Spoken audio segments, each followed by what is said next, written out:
机位的安全帽。哦。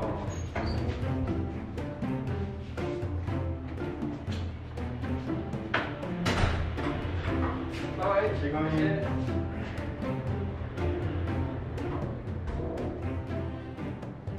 大家好，我是圆圆。我今天想讲到关于一些我到台湾才知道的工作，就是这些工作法国完全没有，然后我没有想过会有人需要这个工作。其实台湾有更多法国没有的工作，但是我今天要讲到5个，因为这些工作其实我觉得有一个共同点。我先介绍这些工作，然后最后我会讲到他们的共同点，然后解释为什么法国没有，台湾才有。第一个就是交通义工，交义，台湾很重要的路口会有时候2、3个人，他们是交通义工，他们来这边帮忙，让那个交通的那个路口比较顺。这些其实我不知道他们会收到钱，还是他们自己决定要去帮忙。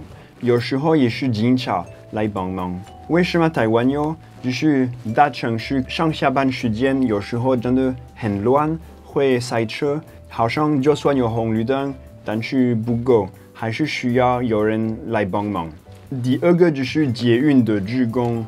跟交通的义工其实蛮像的，就是他们会在捷运站来帮忙，在月台会确认一下捷运要开门关门的时候，他们都会在这边看一下，为了大家的安全。然后除了安全的部分，他们也会帮忙残疾人、盲人上捷运还是下捷运。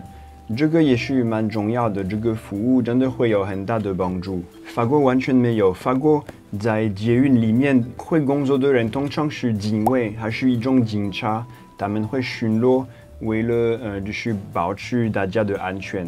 但是我们没有这种捷运的义工。好，第三个我真的觉得蛮有趣，有一段时间我也完全不懂为什么有这个工作，就是你去银行、邮局有一大堆这些地方，你进去的时候会有一个警卫，他会帮你服务，他会问你，请问你需要什么服务，然后就是帮你看你要什么，他会建议你去哪里还是哪里。但是那个时候我完全不懂的是，其实银行啊、邮局通常有一个机器，有几个项目，就是你要做什么东西，然后你会按，然后他会给你一个排队的票。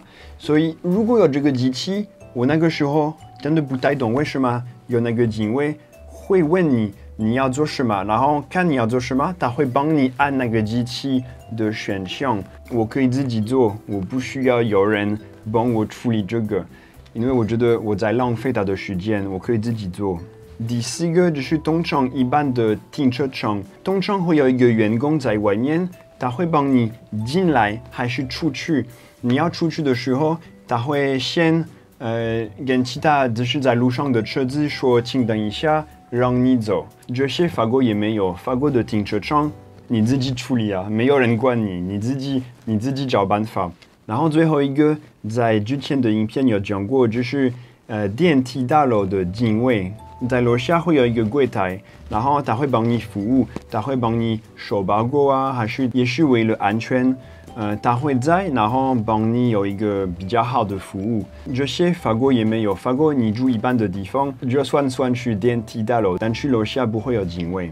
OK， 那我现在讲关于那些5个不同的工作，他们有一个共同点，你可能也会发现，这些5个工作都是一种服务，他们都是为了帮助社会。这些工作都是为了让大家的每一天的生活更方便，交通还是捷运的义工都是为了你从 A 去 B 的时候有一个更安全的经验，然后是为了比较顺利，不会塞住。停车场的员工也是一样，就是给你一个美好的经验，进去出门都比较方便，然后会让你觉得我下次要再回来这个地方，因为这个地方有人在帮我，我会觉得比较安全。然后我说的在那个银行的警卫跟那个电梯大楼的警卫，也是为了给你一个真的比较厉害的服务，不会让你不知所措，不知道要做什么。就是有这个人他是管理这个地方，会让你有一个更好的经验。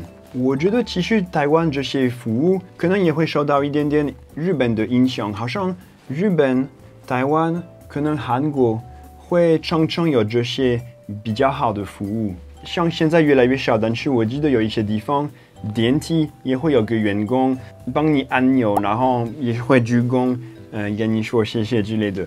法国当然也没有。那法国为什么没有这些工作？我觉得一个很重要的原因就是钱。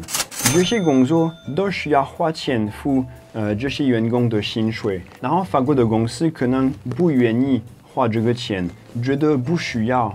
在法国你不会有感觉到有一个美好的服务。法国好像比较乱一点，你不会感觉到有人在乎你。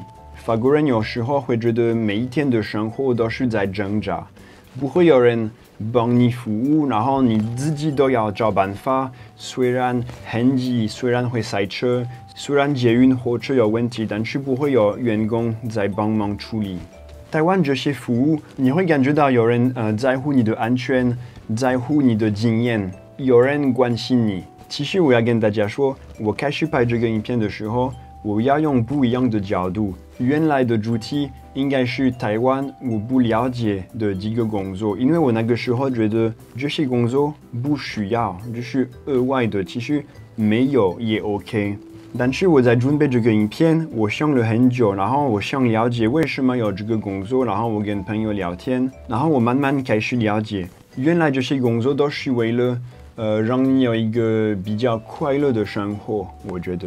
所以可能这个是其中一个原因，我感觉到自己在台湾的生活比较快乐，因为有这些服务，有这些比较体贴的服务，我会觉得，每一天的生活，每一天的那些小经验比较快乐，比较方便，比较顺利，然后可能也是感觉到法国因为没有，所以生活比较辛苦一点。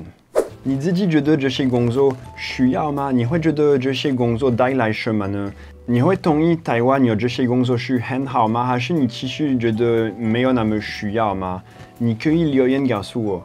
那这个影片要结束了，你如果现在还在看这个影片，谢谢你看到最后。然后如果还没订阅的话，我请你订阅我的频道。你可以常常来看我的影片，学更多关于台湾跟法国还是其他国家的文化差别。